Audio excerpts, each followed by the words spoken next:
अब आप महर को पसंद करने लगे। कल को आप मेरे लिए तलाकनामा भेज दें तो मैं किस आसरे में जीऊंगी? अच्छा वैसे ये बताओ, तुम्हारी और अकबर की अंडरस्टैंडिंग हो गई है? भाभी, हम दोनों की दोस्ती तो खासी पुरानी है और मुझे लगता है हम लोग एडजस्ट कर जाएंगे। ये बताएं कि मैं इस सिलसिले में क्या कर सकती हूँ। देखो, मैं जानता हूँ मुझसे गलती हुई है, मैं बहुत शर्मिंदा हूँ। प्लीज मुझे माफ कर दो। ये सारी बातें आप मुझसे बहुत दफा कर चुकी हैं और इस सब का जवाब मैं दे चुकी हूँ। मुझे याद है। प्लीज मुझे माफ कर दो एक दफा, प्लीज। और जरीन, उसका क्या होगा? जरीन मेरी जिम्मेदारी है, मेरे उससे कोई ताल्लुक नहीं है, मेरे साथ रहेगी। आपको शर्म आनी चाहिए।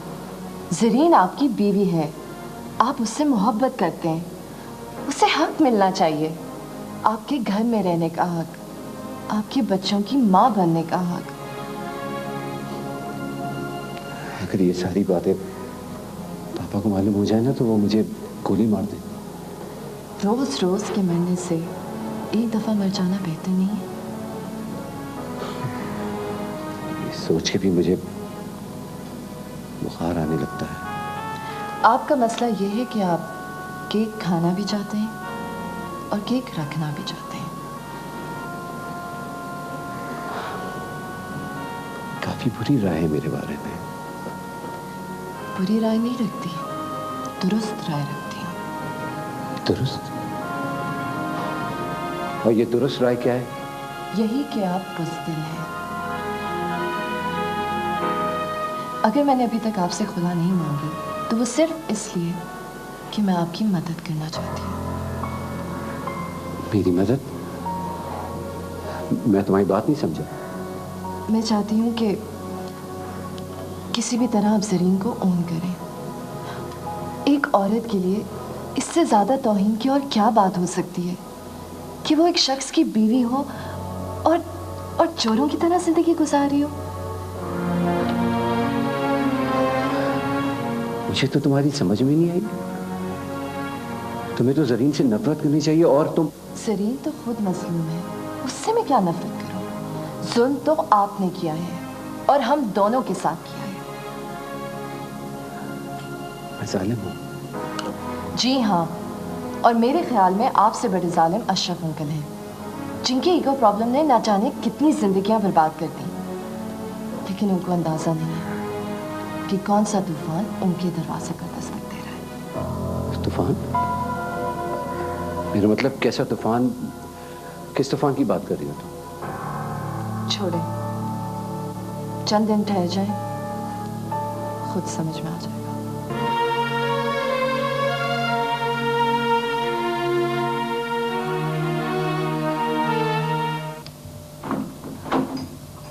नादरा, ये तुम फिर कहीं जाने की तैयारी कर रही हो?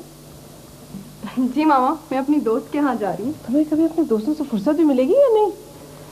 मामा, फरा घर में होती थी तो कितनी रौनक होती थी। अब वो अपने फ्लावर शॉप में बिजी हो गई है और मेहर को तो मैगजीन के हजारों काम होते हैं। तो आप भी कहीं बिजी हो जाना मामा। सोचती तो मैं भी यही हूँ, क्योंकि अब तो तन्हाई मुझसे काटे नहीं करती। मामा, मेरे तो ख्याल से आप बैडमिंटन खेलना शुरू कर दें, उससे आप स्मार्ट भी रहेंगी और वक्त भी अच्छा कटेगा। पागल हो गई है, मैं इस उम्र में उछलती कूदती बड़ी अच्छी लगूंगी। वैसे मामा, इसमें एज की कौन सी बात है? अकबर की मामा को ही देख लें, हर वक्त स्पोर्ट्स वुमन बन के घूमती रहती हैं। आपकी उनसे दोस्ती करा दूं?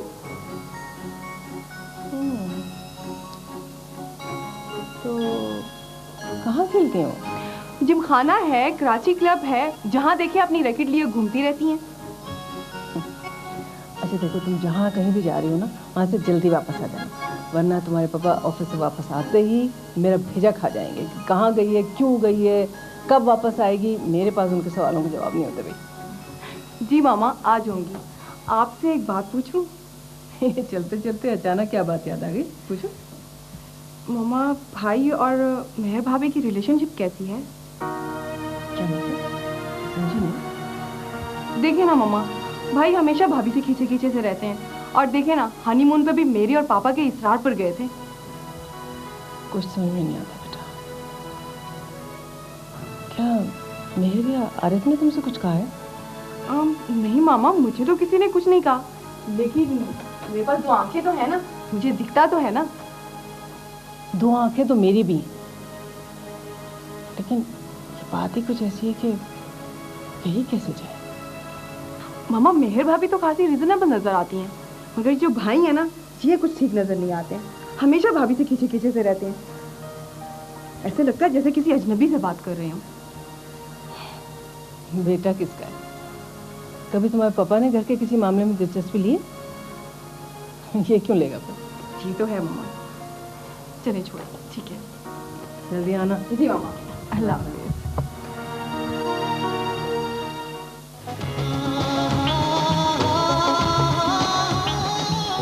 लगा। अरे मेरे से डरने क्यों लगा? 24 घंटे उसका जिक्र करते रहते हो, क्या बात है? क्या प्रॉब्लम है तुम्हारी? अजीब लड़की है मेहर यार, अपने बारे में कोई बात नहीं करती और नजीम की फिक्र करती रहती। एक बात बताओ, तुम दोनों की सुलह सफाई तो नहीं हो गई? कहाँ सुलह सफाई होती है? जो उसने बातें शादी की रात की थी उस पर अभी तक कायम व दायम है। ये तो लगता है कि मेरी तलाक हो जाएगी यार। चलो अच्छा है, तुम्हारी जान छूटेगी यार। सोच बहुत होगा यार शमशाद। क्या पागल हो गए हो? अजीब कौन छू? तुम्हारी सुलह सफाई भी नहीं हुई, मोहब्बत भी नहीं है, और जब डिवोर्स हो रही तो कह रहे मुझे अफसोस होगा। अजीब कॉन्ट्रडिक्शन नहीं बात कर रहे हो तुम। शमशाद, ऐसी बीवी बड़े नसीब वालों को मिलती है।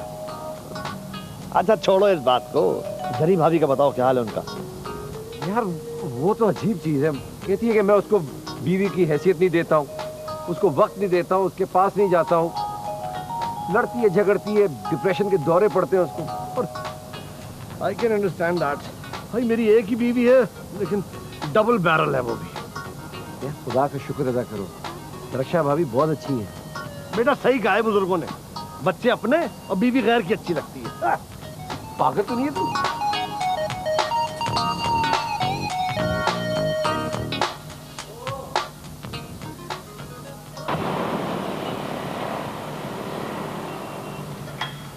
अरे तुम इन दिनों एसोसिएशन मेंबरान से मिलते रहे हो, तुम्हारा क्या ख्याल है? हमारी पोजीशन कैसी है?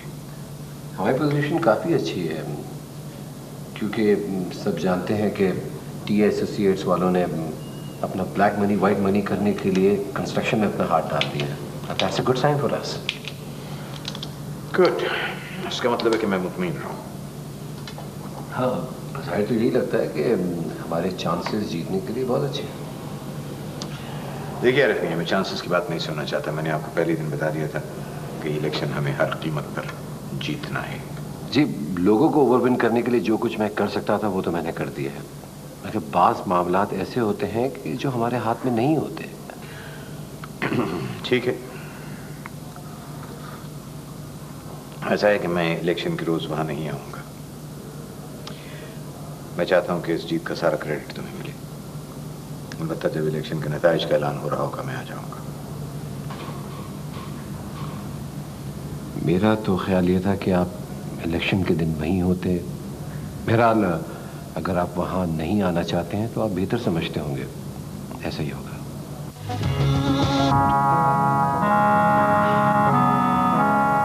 आप दोनों बाप बेटों का भी जवाब नहीं है। मोबाइल ऑफ कर दिया, मुझे पता ही नहीं कि इलेक्शन का रिजल्ट क्या रहा। मैं बार बार फोन कर रही हूँ, कोई जवाब ही नहीं मिल रहा मुझे। हार में डालो इलेक्शन को। आरिफ ने आज तक कोई काम ढंग से किया है जो ये करता? क्या हुआ? आरिफ इलेक्शन हार गया? लानत भेजिए हार पर। हार जीत तो होती रहती है, it's part of the game. इससे ज्यादा बड़ी बात हो गई। इससे बड़ी बात हुई? क्या हो गया? बताइए ना, हुआ क्या है? ये बताओ, फरा कहाँ है? खैरियत? आप क्यों पूछ रहे फरा का?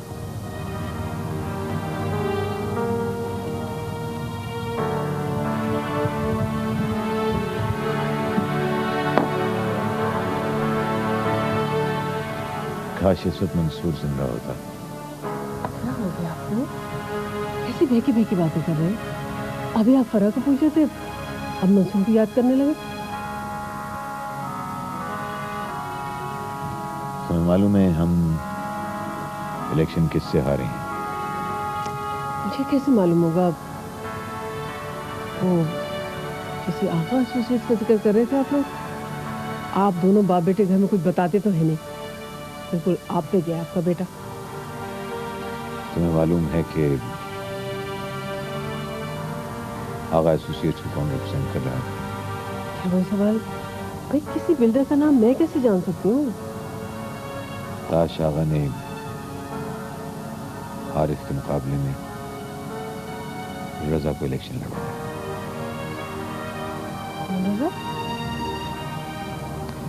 शमी बेगम इतनी जल्दी भूल गई आप रजा को? अभी कुछ ही दिन पहले तो जेल से रिहा होकर आया। क्या कह रहे हैं आप? रजा जो इतने बरसों तक जेल में रहा है, उसका कोई वाली ना वारिस, वो करोड़ों के कारोबार का कैसे मालिक हो सकता है?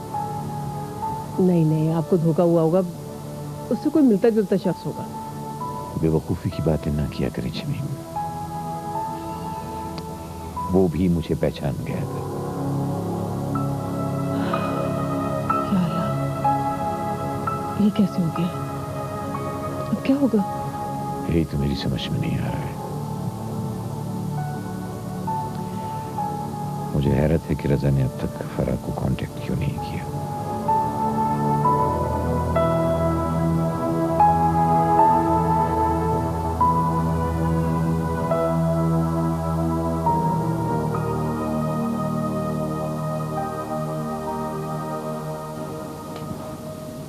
खुदा के वास्ते आप अपने आप को संभालिए।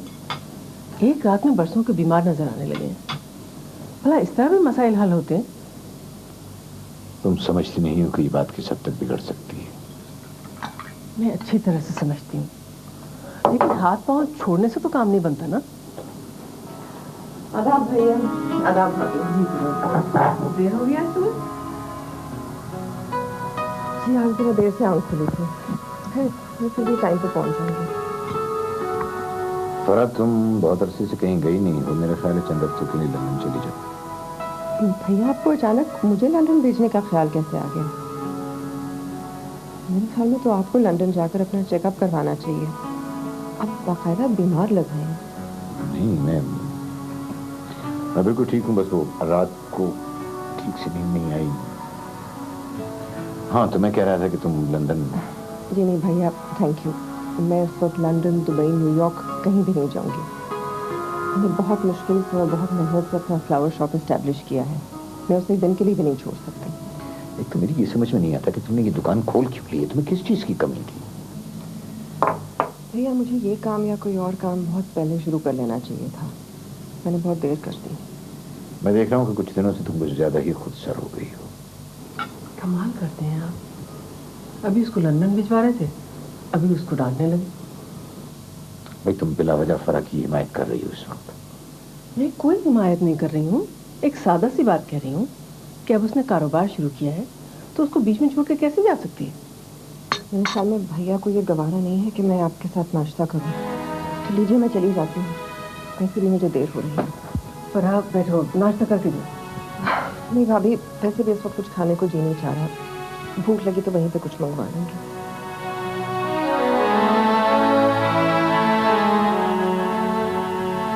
आप भी हद करते हैं, न मौका देखते न महल, जो जी में आता कहते थे। इस वक्त मैंने ऐसी कौन सी बात कहती थी जिससे सुनकर वो यूं चिराग पा गई? अभी वो आके बैठी थी यहाँ, आपने लंदन की बात छेड़ दी। उसे तो नहीं मालूम, लेकिन तुम अच्छी तरह समझती हो कि ये बात मैं क्यों कह रहा था। तुम्हारा क्या ख्याल है कि रजा अब चैन से बैठेगा? मुझे तो हैरत इस बात पर है कि उसने अब तक फराह से राब्ता क्यों नहीं किया। मैं अच्छी तरह से जानती हूँ कि आपकी जिद ने इस मामले को कितना पेचीदा बना दिया है, लेकिन ये तो नहीं हो सकता ना कि मैं एक अरसे से तुम्हारी ये फजूल बातें सुन रहा हूँ। तुम खामखा उसकी तरफदारी करती हो, तुम्हें उसकी गलती कभी नजर नहीं आती। तुम्हें अंदाजा ही नहीं है कि रजा क्या कयामत खड़ी करेगा। तभी तो मैं मंसूर को याद कर रहा था।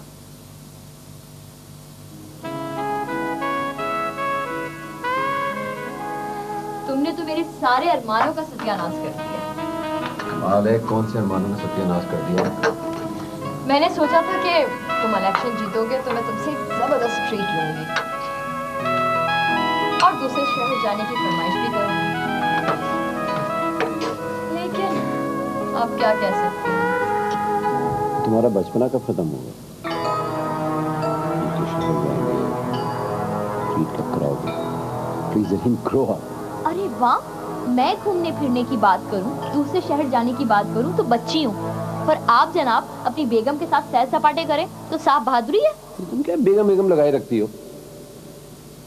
मैं उसको कौन से दूसरे शहर घुमाने ले गया हूँ? उसके पास तो एक पल की भी फुर्सत नहीं है।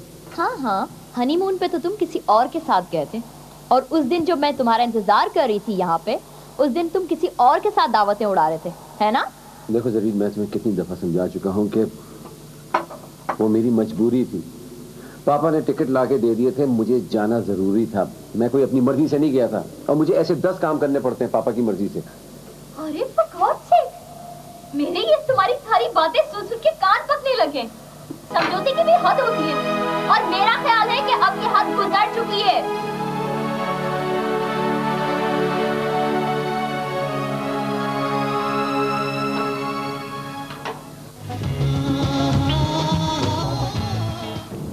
तुम्हारे पापा ने इस हार का बहुत असर लिया है। मम्मा, पापा तो खामखा हर बात को अपनी ईगो का मसला बना लेते हैं। नहीं बेटा, बात ईगो की नहीं है। बस ये समझो कि उनके किसी बहुत ही पुराने राइवल ने ये इलेक्शन जीत लिया। अरे भाई, अब किन इलेक्शंस की बातें हो रही हैं? कमाल है भाभी, भाई अभी कल ही तो इलेक्शन में हारे हैं और आपको आज कुछ याद ही नहीं है। कौन से इलेक्शंस? आरिफ ने तो मुझे कुछ नहीं बताया। मुझे तो तुम दोनों की कोई बात समझ में नहीं आती। ऐसे भी क्या डिटैचमेंट कि इतनी बड़ी बात तुमको नहीं मालूम? नहीं, अब वो बस आरिफ अपने कामों में बिजी रहते हैं और मैं अपनों में, इसलिए अक्सर एक दूसरे को बातें बताना भूल जाते हैं। वैसे अब ऐसी कोई खास बात नहीं है। आप लोग बैठ के बातें करें, मैं जरा शावर लेकर आई। ठीक है भाभी।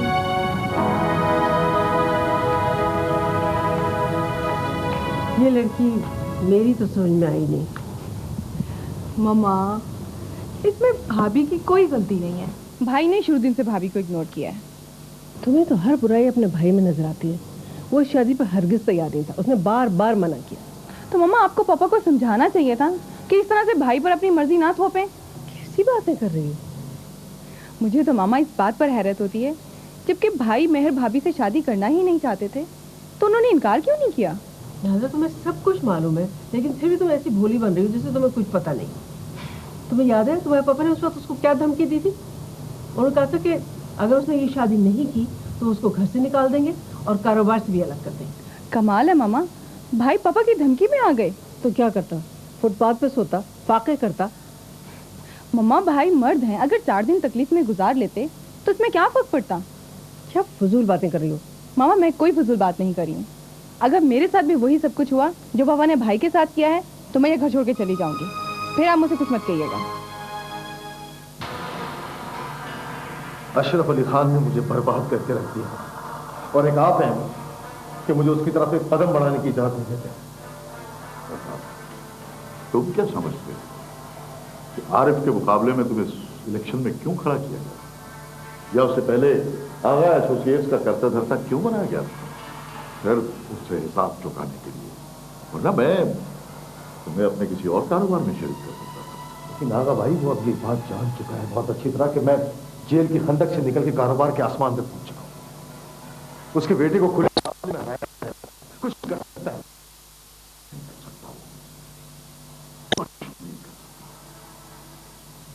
तुम्हारे डरने और घबराने के दिन गए, जिस लम्हे स्टेज पर उसका और तुम्हारा आमना सामना हुआ, उस लम्हे से उसकी खौफ और घबराहट के दिन शुरू हो गए। तो आपके ख्याल में वो कुछ नहीं कर सकता, किसी को मेरे पीछे नहीं लगा सकता? क्या उसमें हिम्मत है ना? होगा कि किस तरह ये साबित करे कि उसने तुम्हारे खिलाफ कुछ नहीं किया। ये कैसे मुमकिन है भाई? मैंने उसके बिछाए हुए साजिश के जाल में फंस गया, अपनी जिंदगी के कीमती दिन जेल में गुजारे। शहजादे, क्यों अपनी एनर्जी में, क्यों? वैसे भी कहते हैं कि जालिम जब मजलूम के चंगुल में आता है तो उससे ज्यादा चीज और कुछ नहीं होती। हाँ भाई, मैं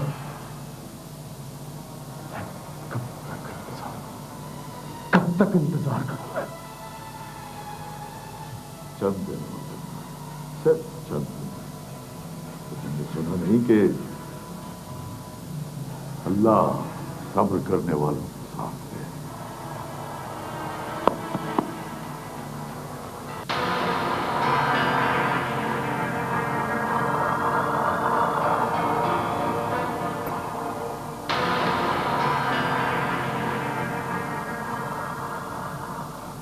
भाभी, मैं आपसे सख्त नाराज हूँ। मुझे अच्छी तरह मालूम है कि आप मुझसे क्यों नाराज हैं। भाभी, जब आपको मालूम है तो आपने मेरा काम अभी तक क्यों नहीं किया? अरे पागल, ऐसी बातें ऐसी मुंह उठा के थोड़ी की जाती हैं। उनके लिए तो बकायदा माहौल बनाना होता है। भाभी, आपने मेरी बात को हवा में उड़ा दिया।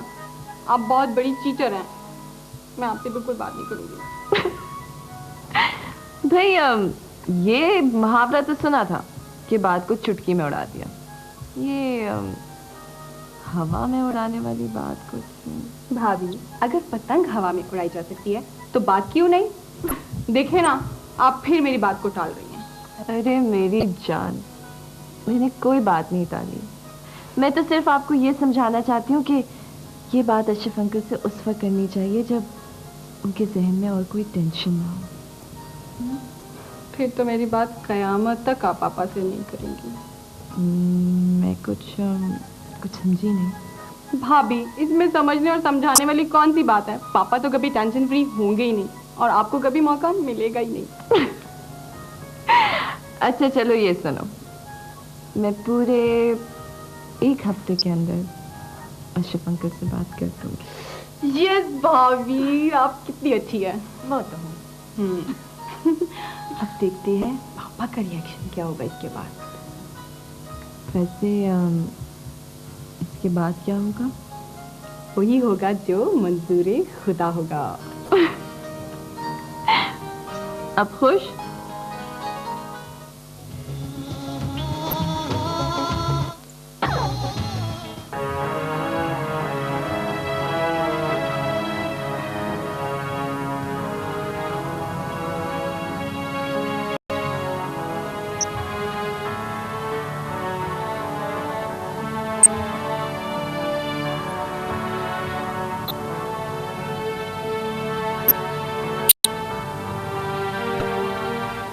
देखिए, अगर आप मेरे साथ अपनी परेशानियां शेयर नहीं करेंगे तो मैं आपको मशवरा कैसे दे सकती हूँ?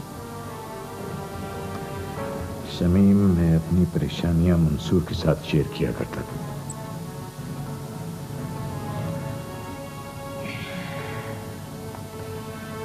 मैं बहुत शिद्दत से तन्हाई महसूस करने लगा हूं। अब मैं उनको कब्र से तो उठा कर लाने से रही कि आप उनसे अपनी परेशानियां कह सकें। फजूल बातें मत कीजिए। फजूल बातें मैं नहीं कर रही हूँ, आप फजूल बातें कर रहे हैं। आखिर बताते क्यों नहीं कि आपको परेशानी क्या है? मैं आपको 2 दिन पहले सारी कहानी सुना चुका हूं। मैं आपको बता चुका हूं कि रजा जेल से निकलकर बाहर आ गया है। इस इलेक्शन में आरिफ को उसी ने चारों शाने चित किया है। तो क्या हो गया इसमें? ऐसी परेशानी की क्या बात है? इलेक्शन में तो हार जीत होती ही रहती है और फिर रजा को तो एक ना एक दिन बाहर आना ही था ना जेल से।